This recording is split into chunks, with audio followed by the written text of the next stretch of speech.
When Umar, the second caliph after the Prophet Muhammad, peace be upon him, visited Jerusalem, he happened to be in the city's largest church when the time for prayer had come.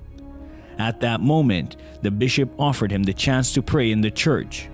The Caliph Umar replied, "No, for if I pray in this church today, my followers may annex it after I am gone, and no longer able to protect your rights." When caliphate exists on the precepts of justice, consideration for the rights of others, and an overall deep will for peace, as defined by the Quran and the Prophet himself, then caliphate has the ability to serve as a grand force for good in the world. Well, one of the things I enjoy about coming to the peace symposiums that the Ahmadi community holds is to listen to His Holiness. I always find him inspirational. I think tonight his message was even more important than ever. And I felt the way that he talked about the threat of ISIS in Iraq and Syria, and the way he showed that ISIS has nothing to do with the faith of Islam, I thought was extremely persuasive. His Holiness gave a speech that was incredibly powerful, that set out all of the claims that violent groups like ISIS made and then totally demolished them in terms of what the Quran actually says. I think for a lot of people sat in the room, it helped them really understand what true Islam is actually about and how this message of peace is really at the heart of it. But the Holiness, I just thought, it's incredible because all the things he was saying were going through my mind, and I could actually relate to nearly everything that he said, which actually I think probably surprised me for some reason. I don't know why. I just found it very, very moving. I'm really pleased I came. I can't say more than that.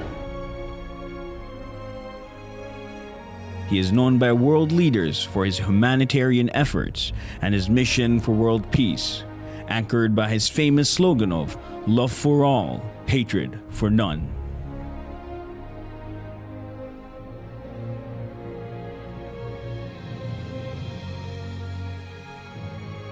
He has traveled extensively to spread the message of peace and to remind everyone to respect the rights of other human beings.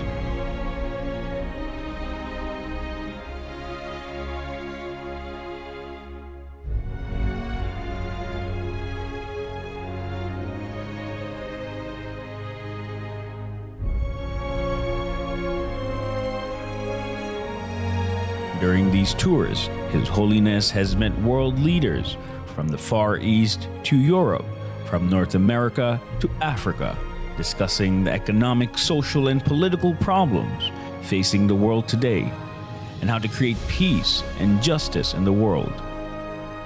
He has also met religious and community leaders in order to share common values and core ideals universal to all religions and cultures, with a view to improving the moral state of mankind and creating an atmosphere of love and affection. From young to old, he compassionately listens to the ordinary man, regardless of race, color, or religion. He has personally initiated social projects and schemes to alleviate poverty and human suffering. His concern is not just about the well-being and moral state of the members of the Ahmadiyya community, but of the great human suffering of mankind at large. For His Holiness, the slogan, "Love for all, hatred for none," really comes to life. And I have borne witness to His Holiness waging a jihad of love, opposing the jihad of the sword with the jihad of the pen and of love itself. And it is an honor to welcome you, Your Holiness. Your leadership has made you a figure of global prominence, and you have become a guide for millions of Muslims worldwide. Your Holiness, it is undoubtedly a reflection of the blessing that you bring to this capital. I want to express gratitude for the privilege of appearing here in front of Your Holiness and this assemblage. We're really honored you're here.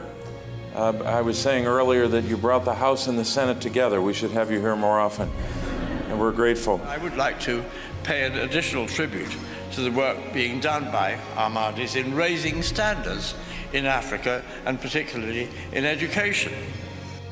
I was reflecting when I had opportunity to learn more, Your Holiness, about your service, particularly about your contribution to the people of Ghana in the late 1970s and early 80s. And it reminded me of something remarkable that happened here in our great state a few years ago in Death Valley.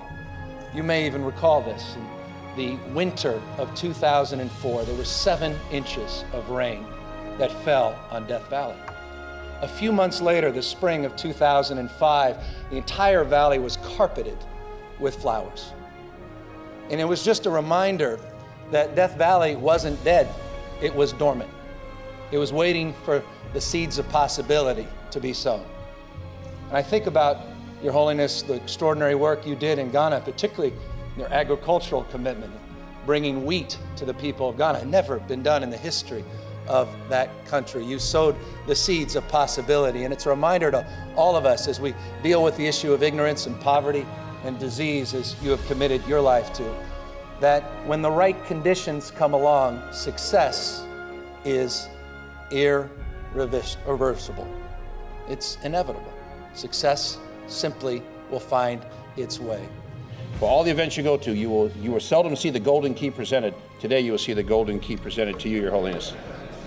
I've seen 4 keys to the city given out in my 12 years as a city council member, and this is a very special honor indeed that is reserved for the most special of visitors.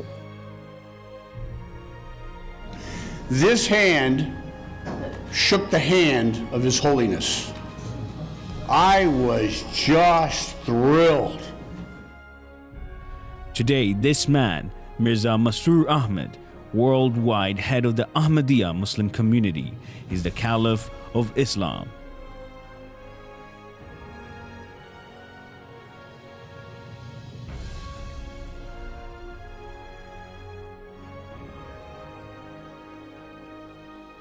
His followers number in the tens of millions, spread over 200 countries across the world, making him the leader of the largest single group of Muslims in the world who follow one Imam.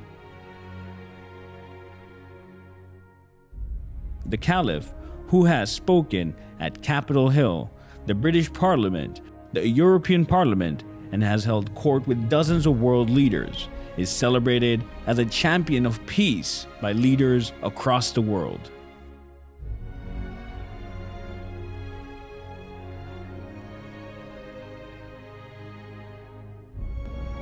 In this we are allied with His Holiness, a courageous champion of religious freedom and of peace.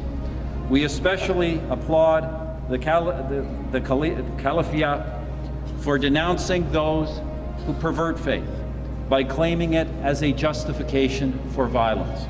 However we define God, it is wrong to kill in His name. Today, when we, the Ahmadiyya Muslim Jamaat, raise the slogan of love for all and hatred for none as a means to establish global peace, we do so directly in fulfillment of the teachings of the Holy Quran and the practice of the Holy Prophet, peace and blessing of Allah be upon him.